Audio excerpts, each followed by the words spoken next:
The acceptance letter from Stanford still lay on the kitchen counter, the crimson crest shining under the morning light. Dad didn't look at it. Instead, he struck a match, set the corner aflame, and dropped it into Mom's ceramic mixing bowl. "You won't be needing this," he said flatly. I froze, half a spoonful of cereal still in my hand. The acrid smell of burning paper filled the kitchen as the document curled into ash. The sound of James slurping his orange juice seemed unnaturally loud in the silence. Mom slid a folder across the table. Inside were enrollment forms for the local community college and a pre-printed tuition bill with my name on it.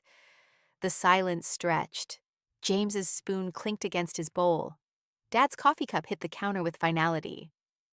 I wanted to ask why, but something in their coordinated calm, the way they avoided my eyes, the way the forms were already filled out, told me this wasn't spontaneous. This was planned.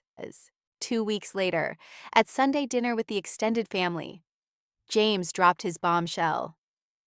"I'm leaving college to start my own business," he announced, grinning as if he'd just discovered fire. Mom and Dad exchanged proud looks. "We're going to give him $15,000 to get started," Dad said. Investment in his future? Something in me snapped. "You burned my Stanford letter, but you're funding his dropout decision?" The words came out sharper than I intended. The dining room went quiet. Uncle Bob put down his fork. "James has a concrete business plan," Dad said, defensive. "I had a full scholarship worth $280,000. Grandma's coffee cup clattered against her saucer. "You turned down Stanford?" "Girls don't stick with engineering," Mom said quickly. "She would have wasted it." James leaned back in his chair, smug. "Besides, someone needs to stay home and take care of them when they're old. That's what daughters do." I pulled out my phone and showed them the screenshot I'd taken before they destroyed my future. The complete acceptance package, scholarship details, everything. Uncle Bob squinted at the screen. "Wait, you turned down a full ride to Stanford for community college? That doesn't make sense." The uncomfortable silence stretched until I spoke again. "There's something you don't know about that scholarship money. Something that makes what you did legally complicated. And Grandma, there's something about my college fund you should probably know too. Let me give you the timeline of how I became their backup retirement plan. Age 14 to 15. Started tutoring neighborhood kids for $20 an hour. Mom immediately established that half went into my college fund. I was also required to help James with his homework every night while he played video games. When I won the regional math competition, Dad's response was, "Don't get too focused on school, or boys don't like girls who are too smart." Age 16. Got a job at the local bookstore, earning $15 an hour. Parents took 60% for household contributions. That summer, James crashed his car. Guess whose savings paid for the repairs? When I applied to an engineering summer camp, they said no because James needs help with his SAT prep. Age 17. Became valedictorian candidate and National Merit Scholar while working 20 hours a week. But when James failed 2 classes, I was pulled from debate team to tutor him. Their logic: your brother needs support? You're naturally smart, so you don't need extra opportunities. I have the receipts. Literally. Every payment stub, every forced loan to cover James's mistakes. Age 18, senior year. I applied to top engineering schools in secret using fee waivers. The Stanford acceptance arrived on a Tuesday when they were out. That night, I overheard them through the thin walls. "We can't let her get too independent. She needs to stay close to take care of us later." Meanwhile, James's acceptance to expensive state university was celebrated for weeks. They threw him a party. The pattern was crystal clear. Every achievement of mine was minimized. Every dollar redirected to James. Every opportunity filtered through what's best for the family, which always meant what benefited my parents and brother. They didn't destroy my future out of ignorance. They destroyed it deliberately to keep me as their retirement plan. The months after losing Stanford were systematically designed to break me. I was stuck in community college general studies while James lived it up at State University. They charged me $300 a month rent while covering all his expenses. I worked at Tony's Diner just to afford textbooks. The worst part was the systematic erasure. They donated my engineering textbooks to make room for James's stuff. My desk became his gaming setup. All my college prep materials disappeared during spring cleaning. One evening, I was serving a family celebrating their daughter's Stanford engineering acceptance. When they asked if I was in school, I lied about my major. I broke down crying in the restaurant bathroom. That's where Patricia, my manager, found me. "Honey, what's wrong?" she asked, handing me paper towels. I told her everything. Patricia listened without judgment, then said something that changed my life. I graduated from Stanford Business School 20 years ago. My parents tried the same thing with nursing. Want to know how that worked out for them? Patricia's office became my war room, over coffee after my shifts. She told me her story. "They forced me into nursing in the 80s, she said. Told everyone I wasn't business material. I worked nights for 10 years, saved every penny, and went back to Stanford at 30. Now I own 3 restaurants." She helped me research transfer opportunities and connected me with her lawyer friend, David. But the real breakthrough came when I was cleaning out the attic, hidden behind boxes of Christmas decorations. I found a manila envelope with my name on it. Inside were bank documents for an education savings account, started by my maternal grandfather before he died. The balance was $45,000.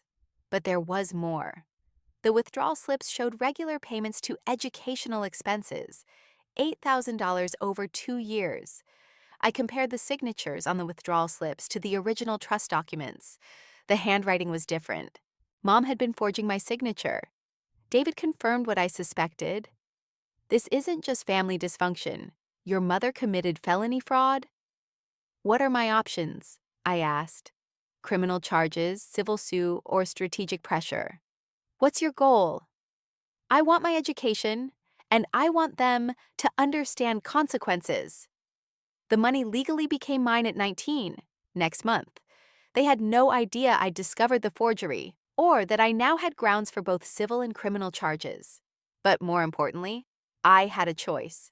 I could destroy them with the legal system, or I could destroy them with something far more devastating. Spectacular success they couldn't take credit for or control? I chose the latter. My first attempt was logical. I presented them with my transcript order test scores and career research proving my capabilities. "Numbers don't matter if you're not mentally cut out for it," Dad said, not even looking at my 4.0 GPA. "We've seen how you handle pressure," Mom added. "This is protecting you." "Engineers travel too much." James chimed in. "Family needs stability." Their punishment for my attitude problem was swift. They took my car for James's internship interviews, monitored my phone and computer usage, and told extended family I was struggling with the transition to adulthood. But the real sabotage was deeper. Patricia helped me discover they'd been intercepting my mail for months. Transfer opportunity information, scholarship deadlines, program updates, all thrown away without telling me. At the next family gathering, they publicly explained that I needed more structure and community college was better suited to my abilities. The relatives nodded sympathetically, seeing me as the family disappointment who couldn't handle real college. That's when I realized fighting them directly only gave them ammunition to paint me as unstable or ungrateful. I needed a different strategy. The legal foundation, David walked me through the process. "Your trust fund activates next month. They can't touch it legally." "What about the forged withdrawals?" "We can recover that money plus damages, but timing matters." I filed for financial independence, documenting years of systematic control and fraud. The paperwork felt endless, but every bank record built my case. The first rejection, I applied to transfer programs under financial hardship status. My first choice mentor, a Stanford alumna, declined to help. Family issues are personal matters, not professional concerns. Then MIT rejected my initial application due to insufficient family support documentation. The breaking point. I stared at the rejection letter in Patricia's office, feeling everything crumble. What if I'm not smart enough? I whispered. What if they were right about me? Patricia grabbed my shoulders. Listen to me. You're not your parents' opinion of you. You're not their fear talking. But the doubt had crept in. Maybe I really wasn't cut out for this. Maybe community college was my ceiling. The breakthrough call 3 weeks later. My phone rang while I was taking inventory in the restaurant storage room. Ms. Johnson, this is MIT admissions. After reviewing your appeal and additional documentation, we're pleased to offer you admission with need-based aid. I dropped a case of ketchup bottles. Patricia found me crying happy tears among the broken glass. How do you feel? She asked. Like I'm about to show them who they really raised. I planned the reveal for Sunday dinner at Grandma's house, the same setting where they'd publicly humiliated me months earlier. I wanted to thank Mom and Dad publicly for their educational guidance, I began.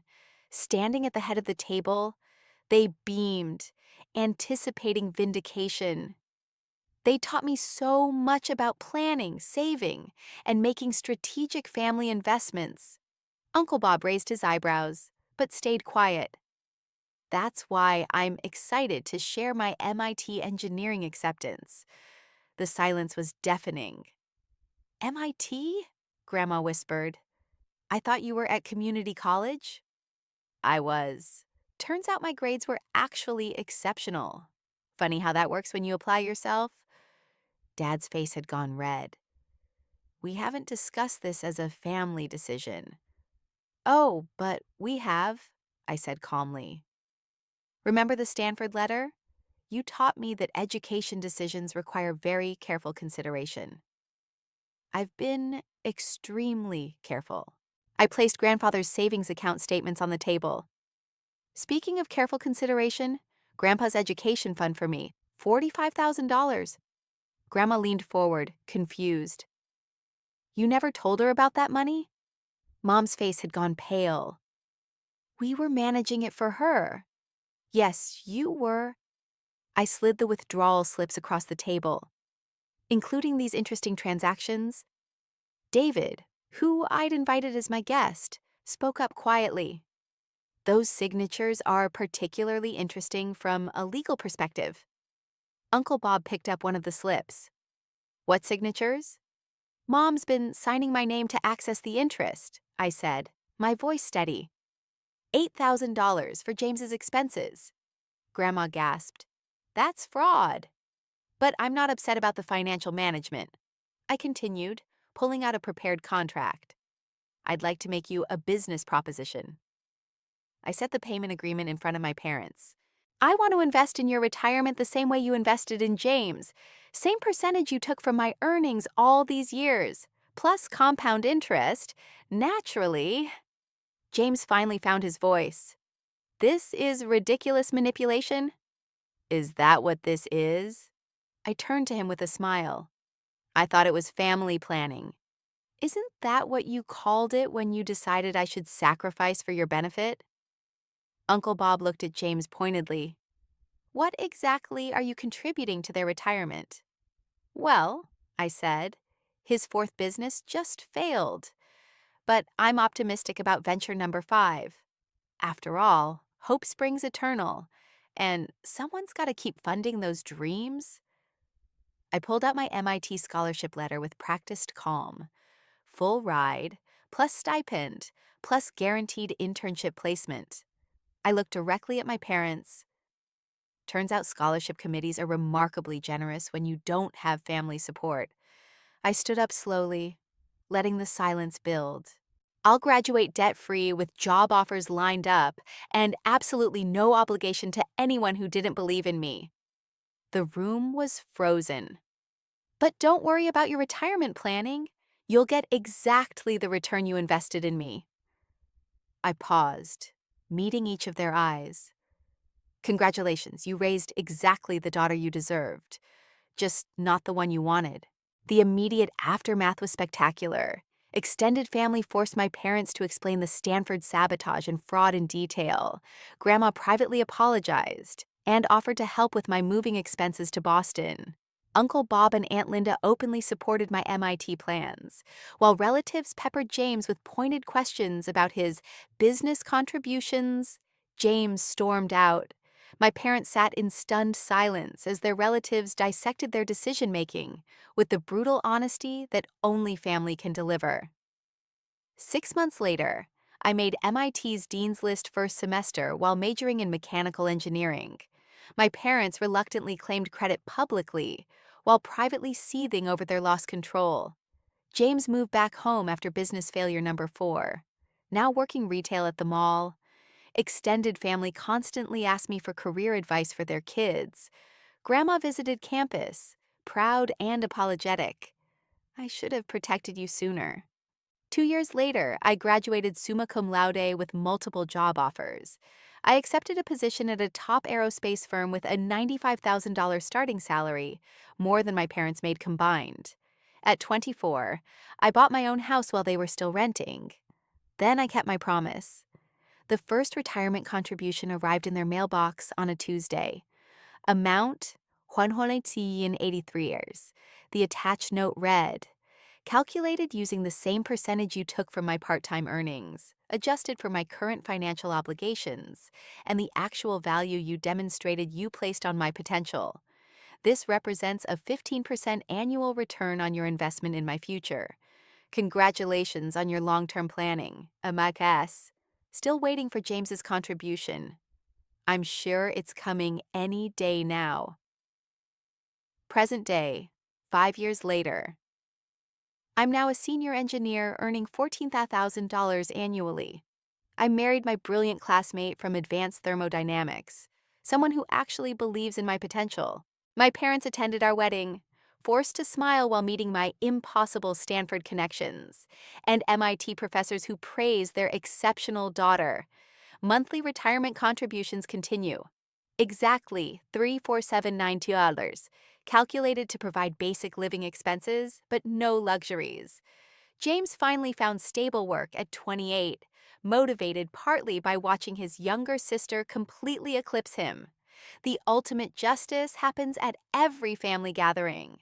Relatives constantly praise my parents for raising such a successful daughter. They have to accept credit for success they actively tried to prevent. Every compliment is a reminder of what they nearly destroyed. Every monthly check is a receipt for the exact value they placed on my dreams. The moral calculation people ask me, why I still send them money at all. Here's the thing. I'm not cruel. I don't want them homeless or destitute. But I also believe in precise accountability. Those monthly payments, they're calculated using the exact same formula they applied to my teenage earnings, adjusted for inflation and opportunity cost, the 60% they took from my bookstore wages, the household contributions, the money diverted to James's failures. It all factors into their retirement benefits. I'm giving them exactly the security they gave me when I needed support for my dreams. Not more, not less, just precisely proportional to the faith they showed in my potential. It's not revenge. It's mathematics. Cold, accurate, undeniable mathematics. Final reflection. They wanted a daughter who'd put family first and sacrifice dreams for their security. They got exactly that. I just defined family first differently than they expected. I put my future family first, the one I'd build with someone who believes in my potential. And I provided for their security exactly proportional to how secure they made me feel in pursuing my dreams. Sometimes the most perfect revenge is giving people precisely what they asked for, calculated down to the penny. They taught me to be practical about investments. I learned the lesson better than they ever imagined. TLDR, Parents burned my Stanford acceptance to keep me as their retirement plan, committed fraud with my college fund, and prioritized my brother's failing businesses over my education. I secretly transferred to MIT, exposed their crimes at a family dinner, and now pay their retirement at the same rate they valued my potential. Turns out the daughter they tried to keep small became exactly big enough to hold their future in her hands.